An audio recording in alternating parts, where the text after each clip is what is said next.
I was born and raised in Youngstown, Ohio, but I always knew when I was a kid that I wanted to get into voice acting. You know, I figured out early on that Mel Blanc and Paul Winchell and all my other heroes out there, they were basically out there doing noises and making silly voices and making a living at it rather than getting kicked out of class. So I thought, that's the way to go.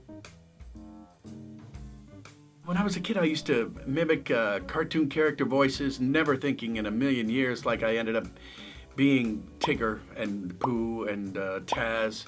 Then I always said that, you know, if you do a great impression of someone famous, then you've got a good impression.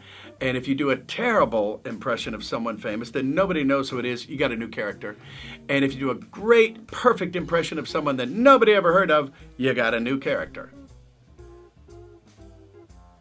As far as voice acting, it would be in '84.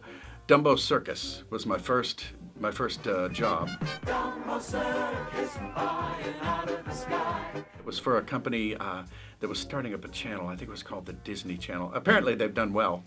After I probably gave them a boost, you know, right up front. And so, yeah, that was my first role. I was Lionel the Lion on Dumbo Circus. You know, these things stay forever. Every session is a Super Bowl for me. I just, you know, I want to make sure that it's as best I can do at that time, and just know that it's gonna live forever in someone's heart or mind. And you know, that's rewarding right there.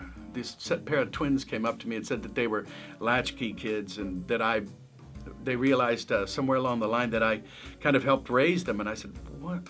Thanks, but you look great. I did a good job, you know, but how the heck did I do that? And he said, well, we would get up in the morning and Winnie the Pooh would be on, and we would watch that while we had breakfast, and our mom would shuttle us off to school, and we had set the VCR to record like Goof Troop, Aladdin, Darkwing, Tailspin, Bonkers, or you know, all these shows. And as time went on, my sister and I, by the time we got done watching those shows that we had recorded, my mom would be home. And it just kind of goosebumped me a little bit, you know, knowing that people are affected in such a sweet way.